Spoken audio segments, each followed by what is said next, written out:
que es cómo debo vivir en este mundo.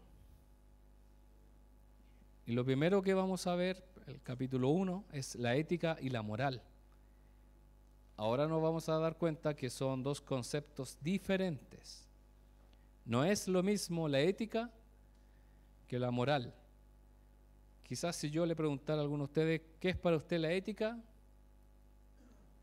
Quizás me respondería lo que es la moral, y si yo le pregunto, ¿y qué es la moral entonces? Lo mismo, algo parecido, ¿o no? Pero no es así. Quizás los conceptos se han confundido un poco, pero ahora vamos a ver, porque este es un tema muy importante para nosotros como cristianos, porque nosotros tenemos una norma de vida, que es ética y moral, y que es la palabra de Dios. Por lo tanto, en todo ámbito de la historia de la humanidad donde tenga que ver, entre comillas, la ética, debe estar la palabra de Dios. Deben haber personas que digan, no avancemos tan rápido, veamos lo que dice la palabra de Dios. Hay ramas de la ciencia que se llama, por ejemplo, la bioética. Un médico, un doctor, una persona, ¿hasta qué punto puede llegar en la manipulación del ser humano, de las células humanas? ¿Hasta qué punto se puede experimentar?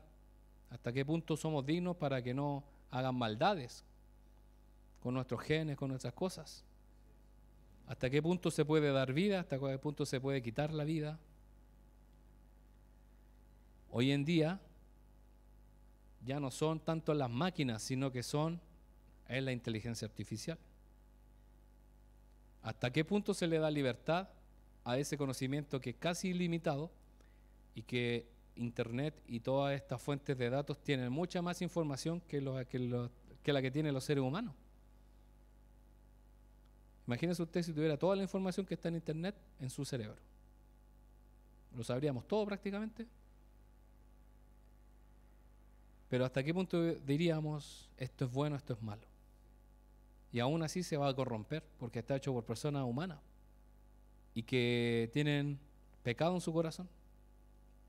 ¿Cuántas personas han utilizado la tecnología para hacer el mal? ¿Y cuántos otros no pueden impedir que hayan abusos, que hayan asesinatos, que se concerten las personas para hacer cosas terribles y que no lo puedan detener porque no tienen cómo, supuestamente, pero sí lo pueden hacer? Y ahí nos damos cuenta que no es si la ciencia es buena o mala, no es si la tecnología es buena o mala, sino que tiene que ver con el corazón de las personas que lo usan. Así que vamos a comenzar con este tema, ética y moral.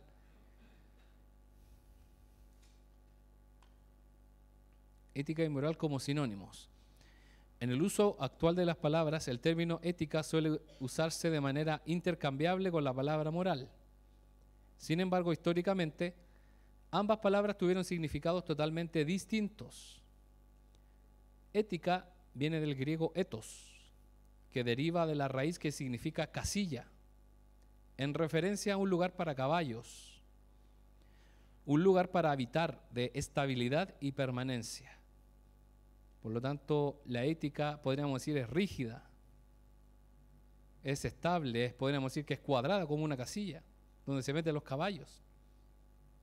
Ha dicho usted, me sacaron de mis casillas, de mi cuadradito donde yo estaba muy bien tranquilo, me sacaron de ahí, me volví loco.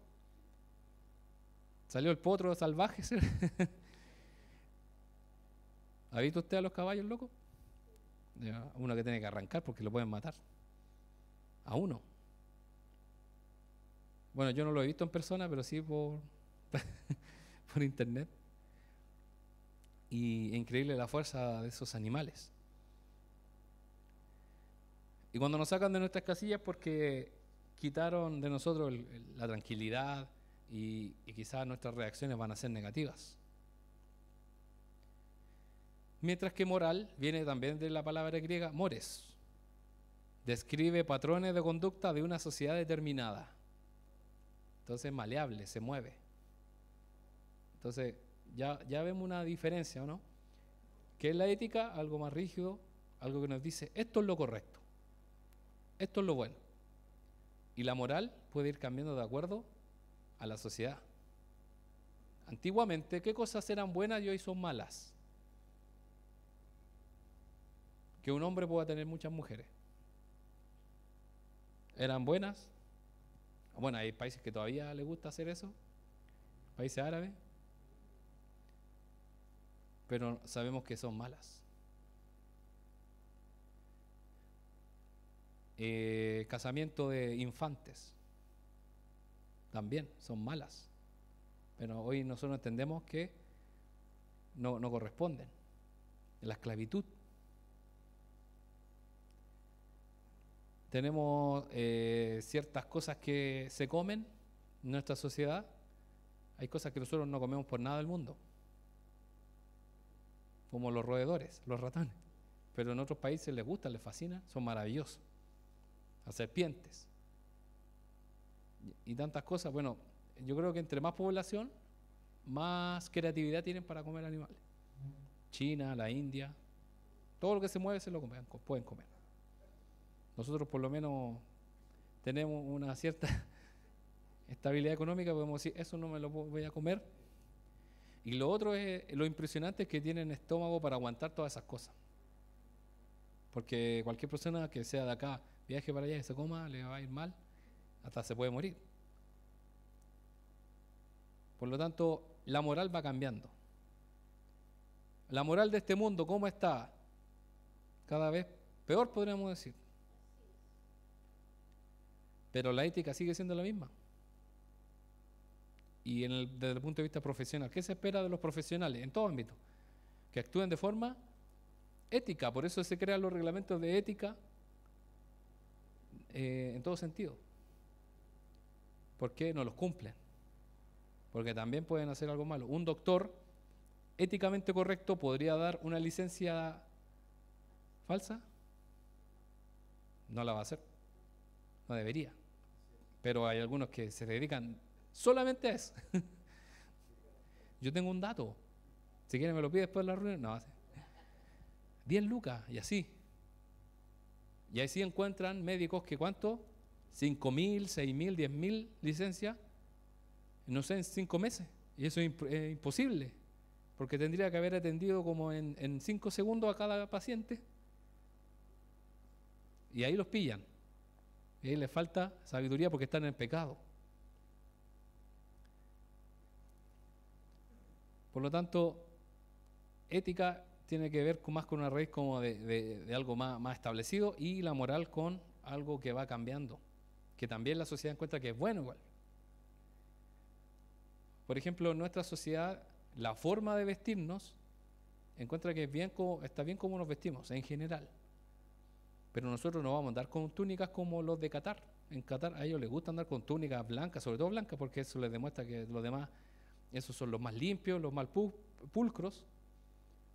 Pero acá alguien que se vista con una túnica blanca y con un turbante, este está loco, está imitando a un catarí. Pero para ellos es bueno porque andan fresquitos y así, nosotros no.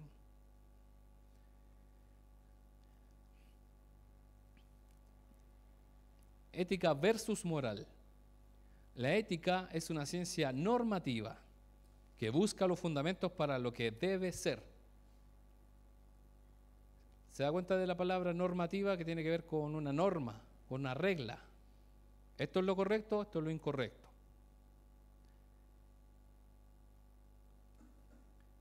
Hay un protocolo de vestimenta que dice que si mi camisa tiene botones acá en el cuello, yo no puedo usar corbata. Pero yo veo a un senador de la República, elegantemente vestido, con los botones puestos y con una corbata. Está rompiendo reglas. ¿Y alguien le puede decir algo? No, porque no hay coacción contra eso. No le puedo reclamar a no sé, a don Francisco, no sé, alguien que lo pueda retar.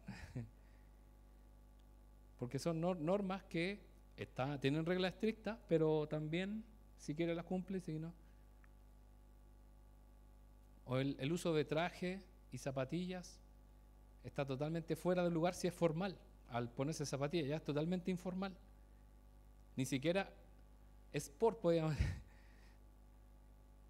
Se da cuenta que hay como reglas rígidas, que obviamente algunos van cambiando, pero finalmente son las reglas. Y la moral es una ciencia descriptiva, preocupada por lo que es, lo que la gente efectivamente hace. ¿Se da cuenta? Lo que efectivamente hace la gente.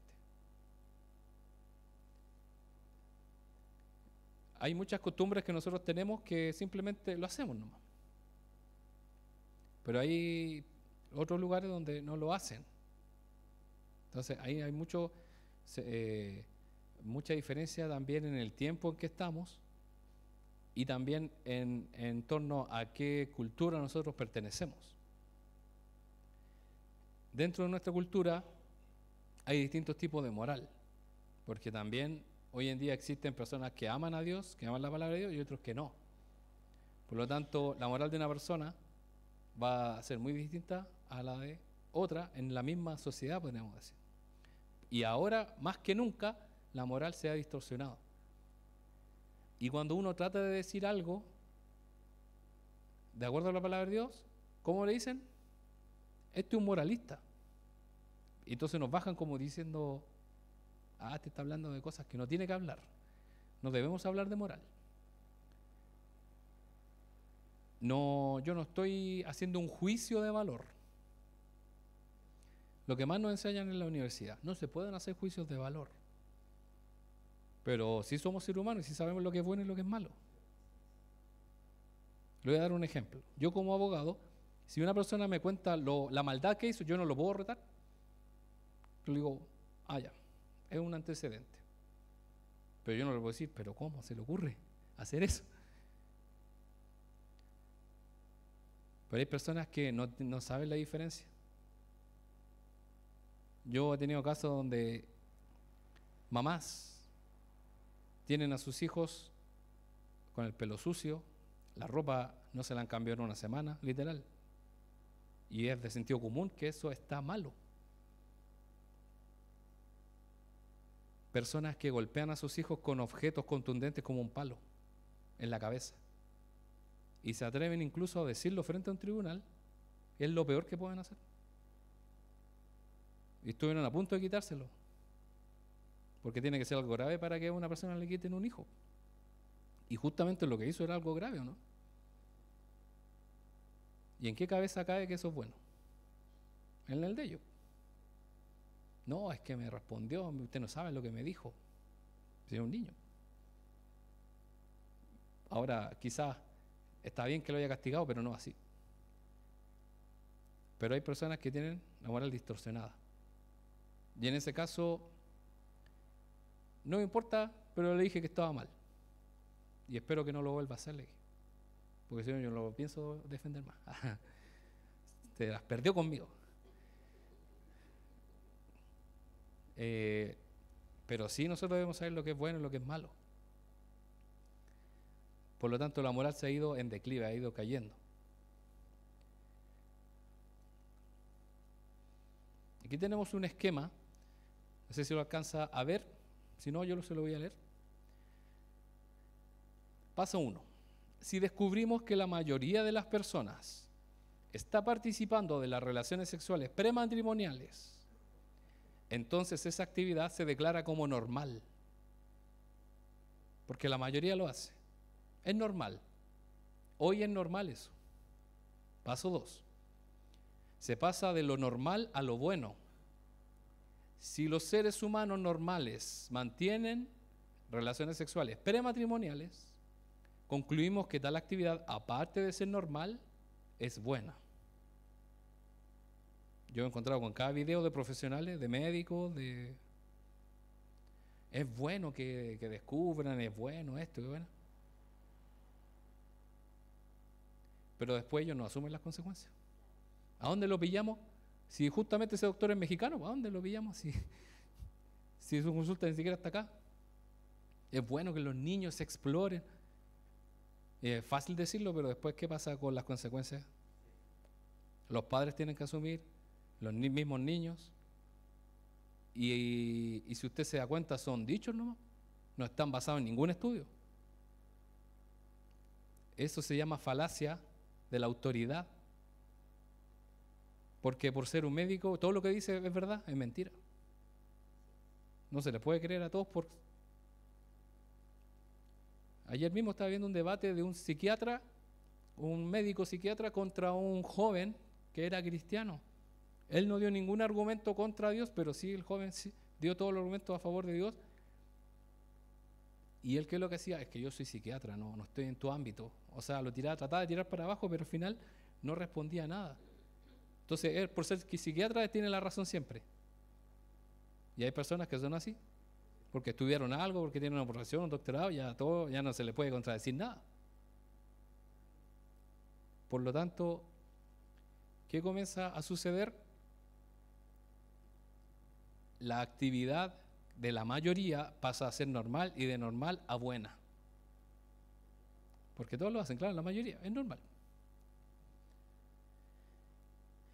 Y el paso 3, los patrones se apartan de lo normal. Los patrones que se apartan de lo normal son anormales, inhumanos y falsos. La castidad se vuelve una conducta sexual desviada y el estigma recae en la persona virgen. Oye, ¿supiste que esa persona dijo que nunca había pasado nada? ¿Con nadie? ¿Con nadie? No, nada.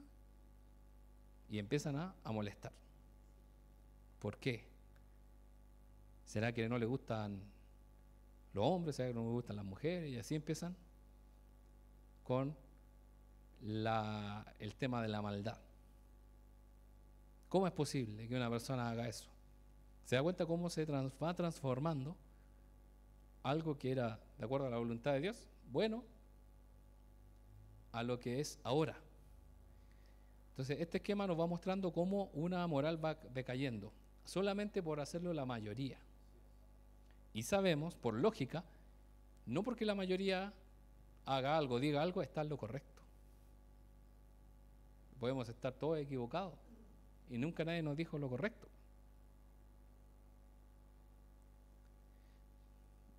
Vamos a avanzar ahí. La moralidad estadística en un silogismo. La moralidad estadística es nada más y nada menos que lo de la mayoría. Lo que la moral de la mayoría piensa correcto. Y un silogismo es una premisa, podríamos decir, lo que aparece ahí, que es una conclusión que se llega de acuerdo a una premisa A y una premisa B. Eso es un silogismo. Que damos un primer paso y ese primer paso nos lleva a un segundo paso. La premisa A dice: lo normal se determina por las estadísticas, por la mayoría. Eso es lo que dice la moralidad estadística. Entonces, lo normal es lo que hace la mayoría. La mayoría en septiembre celebra fiestas patrias, eleva volantines, va a hacer asado. La mayoría. ¿Es obligación hacerlo? No. Pero a mí me obligan a hacerlo porque me dicen: ¿qué vas a hacer tal día? Te invito a... Igual comimos asado, porque aunque no lo queramos hacer, comimos de alguna manera, porque nos invitan. O en la iglesia a alguien se le ocurre hacer un asado. Premisa B: lo normal es humano y bueno. Son necesidades humanas. Por lo tanto, son buenas. Ahora, no todas las necesidades naturales le vamos a dar rienda suelta.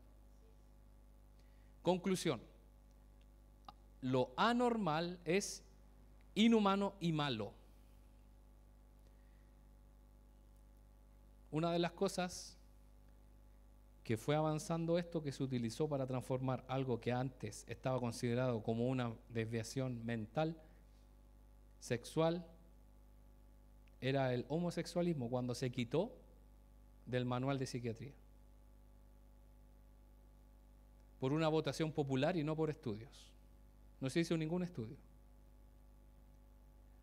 Se paró un grupo de personas afuera de la Asociación de Psiquiatras y Psicólogos de Estados Unidos para exigir que se borrara.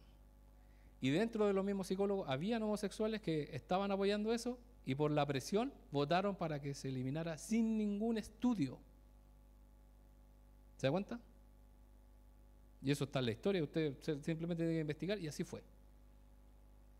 Y así encontramos aberraciones de personas que dicen: hay cientos de estudios, muéstrenme un estudio. No hay ninguno. No existe ningún estudio. para haber sacado esta, podríamos decir, esta condición, porque uno tiene que tener cuidado ahora, parece,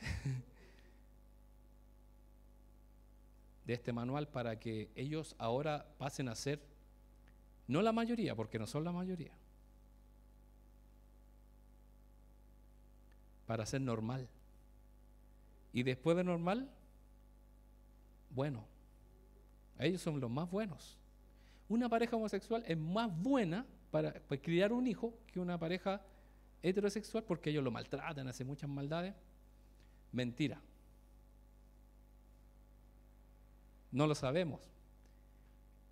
Y lamentablemente en Argentina ha ocurrido casos terribles, donde 2 mujeres asesinaron a golpes a un niño, donde una jueza de familia le negó al padre la custodia porque prefirió dársela a esas 2 mujeres que simplemente destruyeron a ese niño hasta la muerte. Y es un caso que hizo detener a Argentina, todos, y ahí dijeron, ¿qué estamos haciendo? Con todo este tema del feminismo y toda esta actividad de afuera. Y gracias a Dios hay una forma en que se ha detenido eso, y de alguna manera por eso hicieron un cambio de presidente también, porque vieron que la cosa iba terrible, porque la gente no es tonta, a veces los políticos, los que creen que la gente va a hacer lo que ellos quieren, y sin ir más lejos nuestro gobierno también, todas las cosas que traban por debajo y finalmente todo sale a la luz. Usted sabe que en el Congreso se votó que se detuviera la hormonización de menores de 13 años. Se estaban hormonando niños, mujeres, le estaban poniendo testosterona a niños, todas estas hormonas para ser mujer, menores de 13 años, y en el Congreso se votó que se detuviera eso, porque está fuera de la norma. ¿Y sabe lo que está haciendo nuestro gobierno? Quieren ir al Tribunal Constitucional para seguir con eso. Por lo tanto, ¿qué es lo que le interesa a este gobierno? A los gobiernos del mundo, no me refiero solamente a ese presidente, me refiero a los gobiernos del mundo. ¿Buscan el bienestar de la gente? Entonces, ¿qué es lo que tratan de hacer? Y sabe, yo me maravillo de lo que veo en internet cuando me sale esa información, porque las personas que lo proclaman, que sacan a la luz todo eso, es una mujer que se transformó en un hombre y que ahora está en contra de todo eso porque quedó estéril, nunca le dieron ayuda psicológica y está ahí en el Congreso luchando para que eso no le ocurra a niños. O sea, si una persona adulta está de acuerdo en hacerse lo que quiera, no hay problema. Pero ¿qué pasa con los niños? Por lo tanto, lo anormal es inhumano y malo. ¿Qué es anormal? Ser cristiano, querer una familia tradicional. Eso es ahora inhumano, es prácticamente estar en la esclavitud, estar en el patriarcado y tantas cosas, donde el hombre somete a todos los demás. ¿Sabe dónde hay verdadero patriarcado? En los países árabes, donde ellos quieren apoyar a todos esos países, porque ellos apoyan los países árabes. ¿Se da cuenta cómo está todo eso distorsionado? La moralidad estadística es errónea. Por ejemplo, hacer trampa en un trabajo o examen para obtener una mejor nota de lo que merecemos. La moralidad estadística nos indicaría que hacer trampa es un bien automáticamente humano y mentir se transformaría en una virtud. Todos lo hacen, la mayoría lo hace. ¿Quién no lo ha hecho? ¿Quién no ha hecho trampa? ¿Quién no ha copiado? ¿Quién no llevó su torpedo ahí escondido? Y hasta grandes lo hacen, en la universidad, grandecitos, ya viejos, lo siguen haciendo. Y si fuera correcto, estaría puesto como algo que está bien. Sin embargo, en un sentido real, nuestras creencias dictan nuestra conducta. nada manifiesta nuestro sistema de valores con mayor claridad que nuestras acciones. ¿Por qué hacer trampa no es aceptado por la sociedad? Es un engaño. Yo creo que hasta el mismo profesor lo hizo alguna vez. Pero ¿por qué es malo? Todos lo consideran malo. Incluso yo creo que hasta el joven o la joven que lo está haciendo sabe que es malo, pero igual su interés es pasar, ¿no? Para que no lo reten en la casa, para que le llegue el regalo de Navidad, que ahora está pronto a llegar. A veces de repente algunos jóvenes me dicen, pucha, me siento mal. ¿Por qué? Porque me fue mal el colegio y me castigaron. Y eso hace que muchos quieran hacer trampa. Pero eso no corresponde. Si se va a sacar un 2, bien sacado nomás. Me lo saqué yo.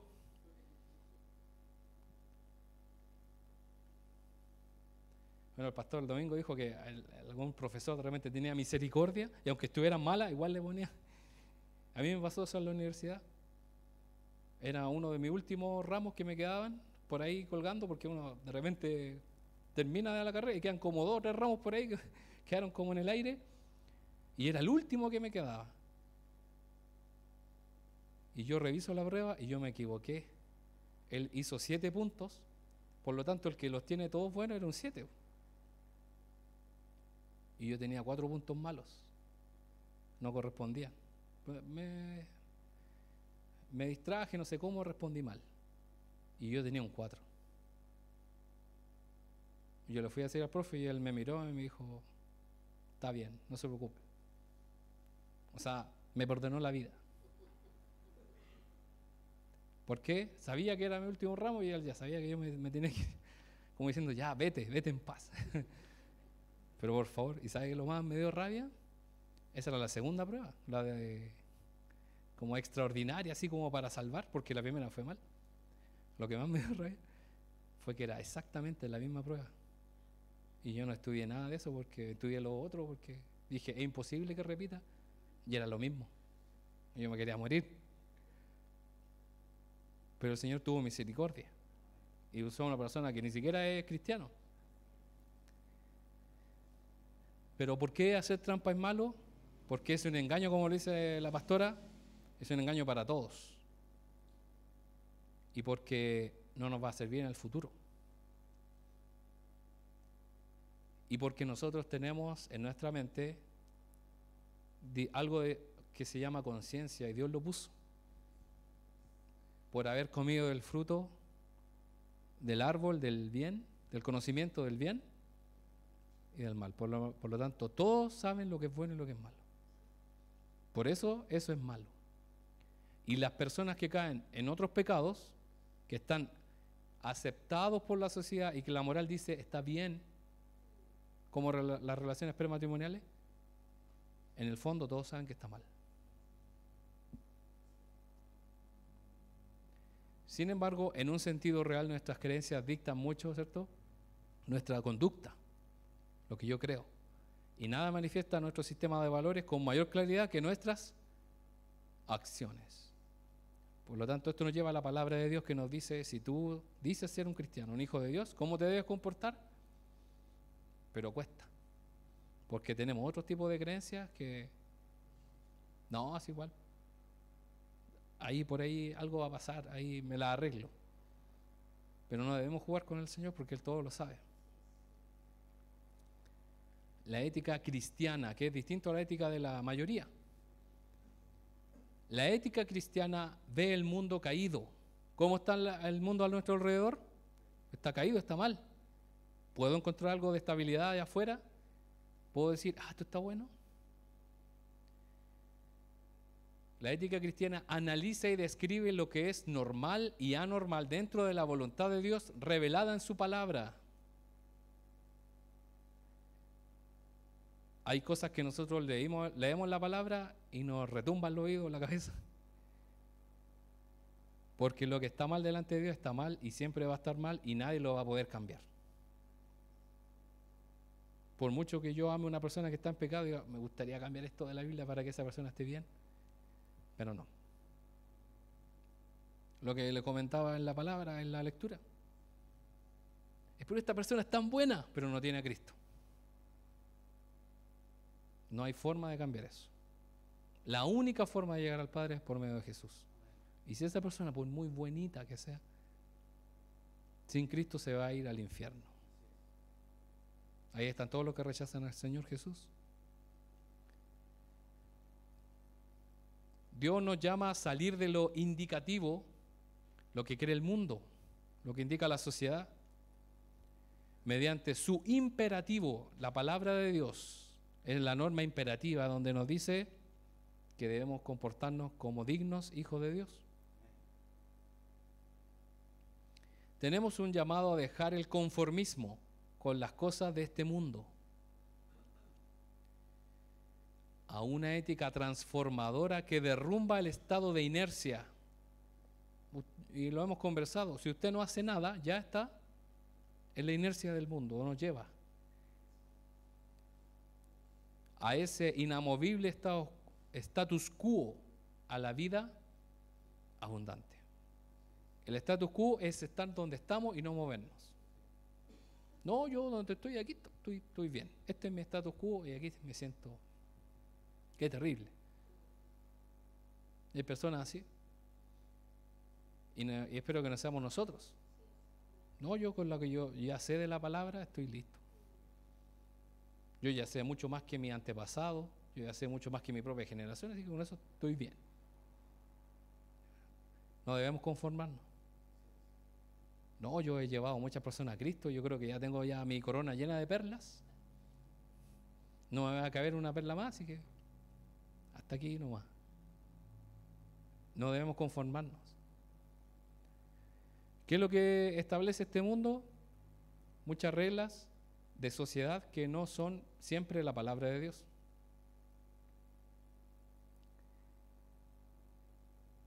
Que tengo que estar pegado a por ejemplo, un aparato celular todo el día. De hecho, los comerciales dicen, obtener el mejor internet para estar todo el día conectado. Y muestran personas metidas ahí felices, y eso se va colando en nuestro inconsciente. Y eso no es normal. ¿Cómo voy a estar todo el día conectado? ¿Me voy a enfermar? ¿Se me van a quemar los ojos? La dopamina va a llegar hasta el techo. Nosotros comenzamos a obtener ese estímulo ya más o menos grande, adulto. Yo me acuerdo de mi primer celular cuando estaba en tercero medio, ya bastante grande. Pero ¿qué pasa con los niños, con los bebés frente a esto? Ahora prácticamente el televisor es totalmente inofensivo. ¿Qué es lo más terrible? Los tablets y todo eso, hasta ahí para niños, para dejarlo entretenido. Y hoy día quedé totalmente asombrado de una bebita que le pusieron un trípode en el coche y iba así, totalmente encandilada con una pantalla donde salían unos monos y tenía meses. Y era impresionante. ¿Y qué es lo que dicen los doctores? Eso es lo peor que pueden hacer. Y ahí sí que hay estudios donde le altera el tema de la ansiedad, después hay problemas psicológicos. ¿Pero por qué? Problemas en la vista y tantas cosas. Pero el mundo que nos dice, es bueno, hácelo. ¿Pero quién asume las consecuencias? Nadie. Bueno, hace un tiempo en una junta de jóvenes allá en la iglesia de La Pintana, yo mostré un video donde se le hace un juicio a Mark Zuckerberg, que es el dueño de Facebook, ahora Meta se llama, que está Instagram y otras redes sociales, y donde se le dice, ¿usted cómo responde a los padres con hijos con problemas psicológicos, a los que le hicieron bullying, a los que se suicidaron por causa de usar sus redes sociales? Y él se queda, no tiene palabras, y lo único que dice es discúlpenme. ¿Y eso le sirve a los papás? ¿Eso le sirve a los niños que han sido abusados y todo? El día de mañana no va a llegar ahí los gerentes de estas grandes empresas, dueños de los celulares y todo eso, pues, disculpen. El de TikTok, el que creó, el diablo que creó TikTok, no va a venir a decir, discúlpeme, ahí tiene unos millones. No va a servir de nada. Por lo tanto, nosotros debemos buscar en la palabra de Dios lo que es bueno y no lo que dice la mayoría. Lo imperativo de Dios, no lo que nos indica el mundo, que está en la palabra de Dios. Y ahí sale como ejemplo los 10 mandamientos. Y finalmente esta palabra, Romanos 12:2, está en las dos versiones, Reina Valera y NTV. La Reina Valera dice: no os conforméis a este siglo. Qué maravillosa esta palabra. Es espectacularmente diseñada porque sirve para toda época. Los del siglo I hasta el día de hoy, nosotros. No os conforméis a este siglo, sino transformaos por medio de la renovación de vuestro entendimiento, para que comprobéis cuál sea la buena voluntad de Dios, agradable y perfecta. Y la NTV dice: no imiten las conductas ni las costumbres de este mundo, más bien dejen que Dios los transforme en personas nuevas al cambiarles la manera de pensar. Entonces aprenderán a conocer la voluntad de Dios para ustedes, la cual es buena, agradable y perfecta. Desde siempre, la palabra de Dios dice una cosa, desde siempre, sea la época que sea, y el mundo dice otra, desde siempre. Y que no es agradable a Dios. Por lo tanto, este mundo no lo van a solucionar los políticos, este mundo no lo van a solucionar las protestas.